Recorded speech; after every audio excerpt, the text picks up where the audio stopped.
یہاں ہمارے ہزارہ سے ساتھی موجود ہیں. مجھے پوری امید ہے کہ جو خیبر پختونخوا کے دیگر حصوں سے آنے والے لوگ ہیں وہ اردو سمجھتے ہیں، اس لیے ہم ان کے لیے اردو میں بات کرتے ہیں. میں زیادہ لمبی بات نہیں کرنا چاہتا ہوں. ہم کچھ ہی دیر بعد نماز پڑھیں گے اور نماز کے بعد قائد محترم جناب حافظ نعیم الرحمان صاحب کے اعلان کا انتظار کریں گے. میرے ساتھیوں، مجھ پہ اور عبدالواسع بھائی پہ پریشر بڑھتا جا رہا ہے. ہمارے اوپر گورنر صاحب کا اور رانا ثناء اللہ کا پریشر نہیں ہے کہ دھرنا ختم کرے.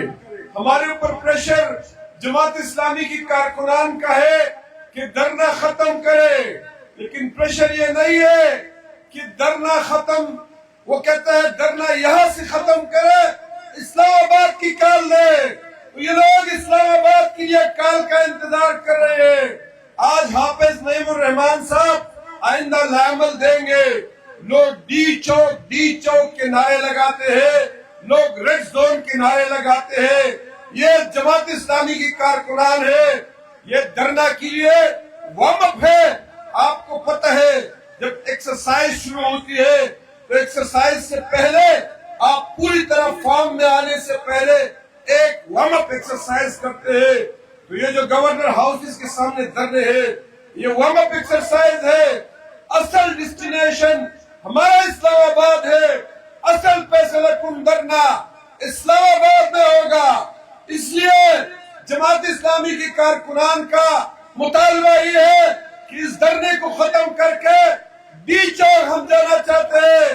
ان کی دلوں میں اب یہ انگڑائی اٹھ چکی ہے، یہ آرزو اٹھ چکی ہے، یہ تمنا ہے کہ وہ اسلام آباد کے اندر جا کے ایک فیصلہ کن دھرنا دینا چاہتے ہیں.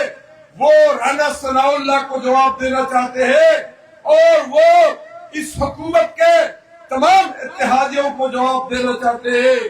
آج گورنر صاحب منصورہ گئے، ہم ان کے پڑوس میں 12 روز سے بیٹھے ہیں. انہوں نے ایک ایسی بات کی، یہ رانا ثناء اللہ تو ایک بدتمیز قسم کا آدمی ہے. رانا ثناء اللہ تو شریف خاندان کا پالشی ہے، وہ تو چاپلوس ہے. لیکن گورنر صاحب آپ تو شریف آدمی ہے، آپ نے کیسی یہ بات کہہ دی؟ ہم آپ کو جواب دے رہے تھے، ہم ہر دھرنے کے اندر بات کر رہے تھے. لیکن آج اب آپ ہمارے امیر جماعت کے پاس چلے گئے، ان کے مہمان بنے اور ان سے بات کی. آپ کے سامنے انہوں نے مطالبہ کیا، آپ کنارے پہ نہ بیٹھے، آپ کے پارٹی کنارے پہ نہ بیٹھی. آپ کے پارٹی کے ساتھ اسپیکر ہے، آپ کے پارٹی کے ساتھ سینٹ کا چیئرمین ہے، آپ کے پارٹی کے ساتھ گورنرشپ ہے، آپ کے پارٹی کے ساتھ صدارت ہے. آپ کنارے پہ بیٹھے ہوئے ہیں. جب حکومت کوئی غلط فیصلہ کرتی ہے تو آپ کہتے ہیں میں اس کا ذمہ دار نہیں ہوں.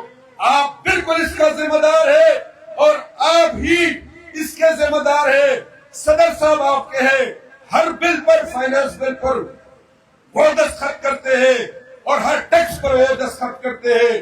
پیپلز پارٹی، مسلم لیگ نون، پی ٹی آئی، یہ تینوں قوم کے ذمہ دار ہیں. ہم بے کنکلوڈ کرنے سے پہلے ایک بات کہنا چاہتا ہوں. ہمارے پروفیسر احسن اقبال جو بڑے دانشور بن کے پوری دنیا کے اندر گھومتی ہے، امریکہ گئے ہیں، امریکیوں کو دعوت دی ہے کہ پاکستان میں $7 ٹریلین یعنی 7 کروڑ ڈالر کے مائنز اور منرلز کی ذخائر ہے. آپ کو پتہ ہے دنیا کی بڑی اکانومی امریکہ کی اکانومی ہے، 31-32 ٹریلین ڈالر کی اکانومی ہے. چائنا کی اکانومی 20 ٹریلین ڈالر کی ہے. باقی دنیا کے اندر